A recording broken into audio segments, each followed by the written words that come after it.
دلار به 135,000 تومان رسید. تموم شد. ما جوونیمونو باختیم. جوونی؟ کدوم جوونی؟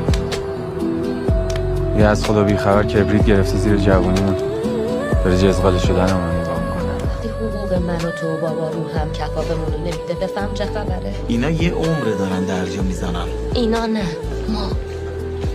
ما درجا نمیزنیم، همش پس رفته. ما اصلا چیزی داشتیم که بخواد کمشی که پس رفت کنیم؟ چی داشتیم؟ جوونی که دیگه داره میره.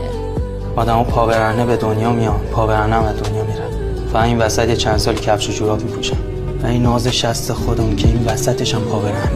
دروغگو ماییم، اوباش و عرازل ماییم، مفسد فعل ارز ماییم. آقا هرچی برده شده این برده، هرچی خورده شده توی مملکت این خورده، هرچی به چاپ و به چپون بوده کار ما.